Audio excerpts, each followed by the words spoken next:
The older Call of Duties are well known for their glitches and their exploits, and Black Ops 2 is no different, specifically zombies. And that's going to be the topic that I'm talking about today, specifically glitches that are really unknown and, for the most part, pretty useless. Our first glitch today is actually in Origins, and it's how you can soft lock your Origins game to stop the progress in it. So basically what you do is you get the generators and you break them. You get them in a state where they're off, and no matter what you do, they'll never turn on. No matter how many points you put into them, you could give them enough Viagra to where they'd overdose on it, and they still won't turn on. And to do this glitch, it's real simple. You just activate the generator, then walk off. Alright, that's an oversimplification of it.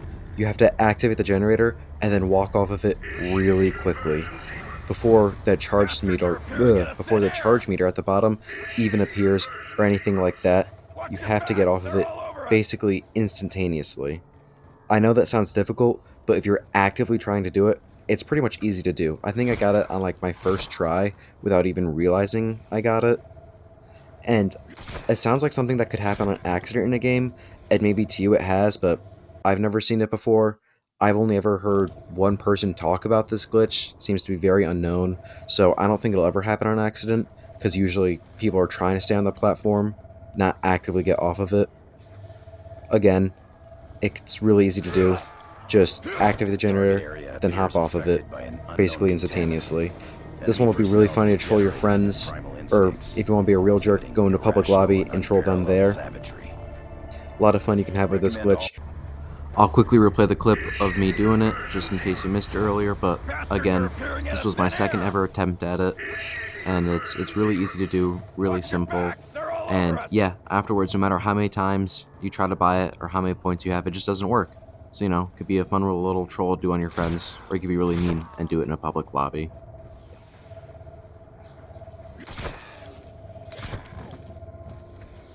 Town is obviously a survival map based off of Transit, and as such it's got a few differences between it, like perk locations and it actually having wall buys and being more sealed off, things like that. But one difference that a lot of people don't know is that in Transit, the glass on the buildings is breakable, but in town itself it is not. Now, I don't know why this is. Maybe for whatever reason the developers intended it and it's not a glitch. I'm calling it a glitch because I can't think of any reason that it would be on purpose.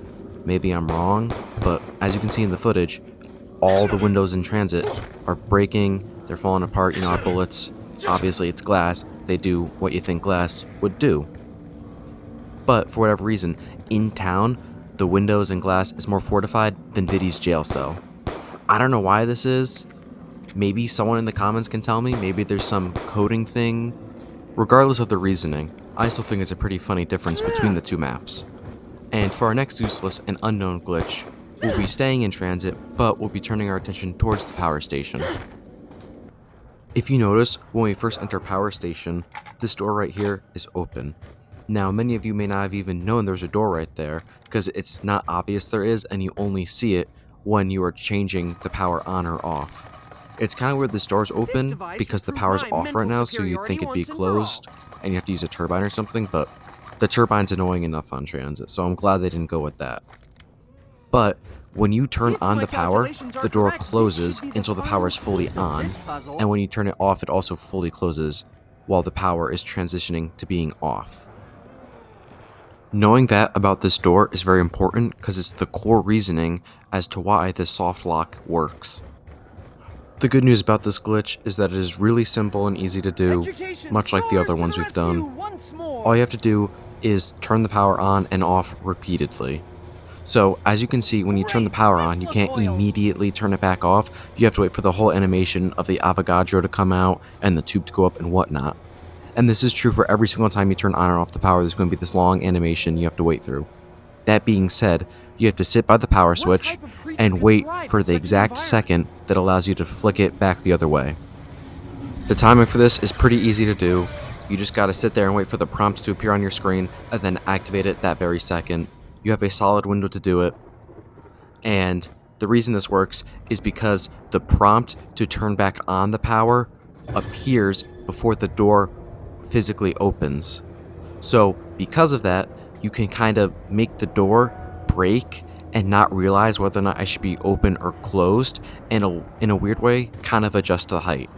Now, doing this only once only will make a small crack appear in the door, but doing it over and over again will slowly and continuously adjust the height of the door into weird ways.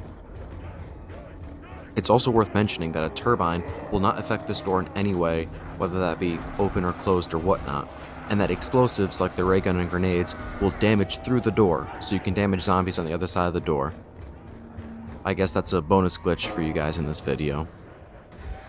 Alright, here's a clip of me doing the glitch exactly as I just described it.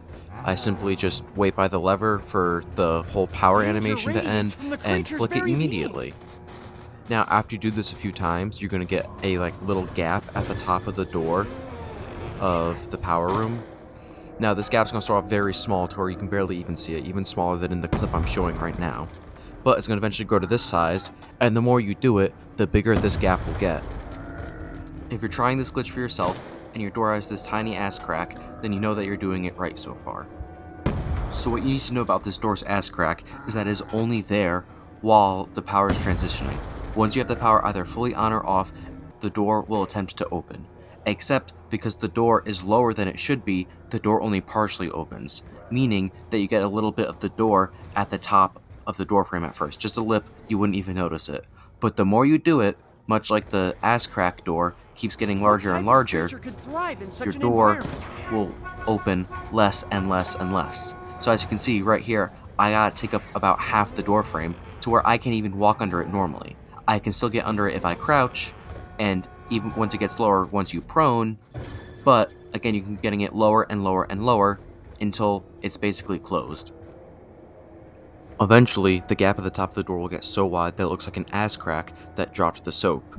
And when that happens, you can actually jump over the door. You don't have to go under it anymore, but you also kind of clip through it too. As you can see right here, it just looks really weird, and it interacts really weirdly. I don't know why this happens, and for whatever reason, it turns orange too. My best guess is that since I have the Max's side Easter egg done, that's why it's turning orange, because the Max's side turns a lot of things orange, and maybe if you had Richtofen done, it turned blue. I'm not too sure. I didn't bother doing the Easter eggs to test this. And now I am trapped in here. And much like how you can have grenades and explosives go through the door, you can also kind of shoot through it if the zombies are really close to it. You can't melee through it, but that also means the zombies can't hit you, so it's kind of like a win-win for you with that door. That being said, you cannot go prone under this gap right here. I know it looks like you can, but you can't, so I am really stuck in here. If I do go prone near the door, though, the zombies can hit me, so you guys should be careful of that if you're in a similar situation. And this seems like it's an okay camping spot. I mean, it's a lot of setup, and I did it, my power's off right now, but you can set it up to where you have the power on, so your perks actually will work. And maybe if you and a group of friends get some pack-a-punch guns and set up in here, it could be fun for a bit, but you will eventually get overrun. It's not like a AFK high round strat. That being said, still a lot of fun to do, still a lot of fun just to kind of get yourself stuck in here and put the game in a state where it shouldn't be. Our next glitch is one so minor that I bet you it's probably happened to you, but you may not have even noticed it. And that's in Mob of the Dead, and when you go in and out of Afterlife, your perk order rearranges. By that, I mean, like, the icons on the bottom left get rearranged into alphabetical order. I'm guessing this is because when you go down with the fuse box, the game, remembers the perks you have, but it kind of reapplies them in alphabetical order because the code might, default to that, because that's just, how things work, you know, the alphabet and whatnot. Obviously, it doesn't work if you get downed by a zombie, because you don't keep your perks, but still a pretty neat glitch nonetheless. Again, hardly noticeable, very useless, but kind of cool. Our next glitch is one that's really kind of specific and niche, and it's mostly useless, but I could see it kind of helping 1 in every 1,000 times you play this map. I've also never seen anyone else talk about it, so I don't know if I'm the one that discovered it. If so, cool. Maybe I just haven't done enough research on it. But anyways, basically, as you can see here, I'm throwing grenades into the Citadel roof. And you might be a bit confused, but this is the Easter egg that you can throw the grenades into the hell hole near the first Hellhound and get 20 points for that. The same hole you throw the Hell's Retriever in for the Hell's Redeemer. Normally you can throw grenades in that hole and get 20 points for it. Funny enough, you can the hitbox for it actually goes low enough and extends through the ceiling of the Citadel, not the Citadel tunnel, but like the little basement area you can see in the video. But yeah, it's mostly useless. It might save you like walking a bit, even if you did need those 20 points. I guess if you're like 20 points short of the door, it could save you walking. Again, that's why I said it's mostly useless. One actual helpful thing is that you can actually throw the Hell's Retriever in here when upgrading it to the Hell's Redeemer. I am surprised I don't see this in speedruns. Again, I'm not a speedrun expert. Maybe it's not part of the most optimal route. Maybe it's not a well-known. Maybe I'm like since I found it, I'm the first one talking about it here. I don't know. Maybe it'll catch on. Maybe it'll be known as like the spleen skip or something. But yeah, that can actually be really helpful because, the normal place where you have to throw it is kind of like an awkward angle. You might miss it, and also it's like really in like the back corner there of the hellhound room. So you know, like you can get like swarmed by zombies, especially if you're doing it like in a later round. So yeah, next time you have to upgrade the Hell's Retriever to the Redeemer, remember this spot because it can be really helpful.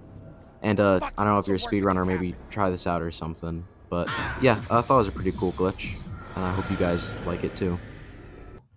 With that being said, that's all the useless glitches I have for this video. I got way more I'd like to show off to you guys, even some that I discovered on my own. But I didn't want this video to get too long, and I wanted to have like a lot of map variety and whatnot. So if you want to see more of that, I got more than just BO2. I also got some BO3 ones as well. So got a lot of fun and weird ones that you can like show off to your friends that are just like, you know, kind of goofy. Anyways, I hope you guys enjoyed the video, and I'll probably make a part 2 to this. So if you enjoyed this one, look out for that. And thanks for watching.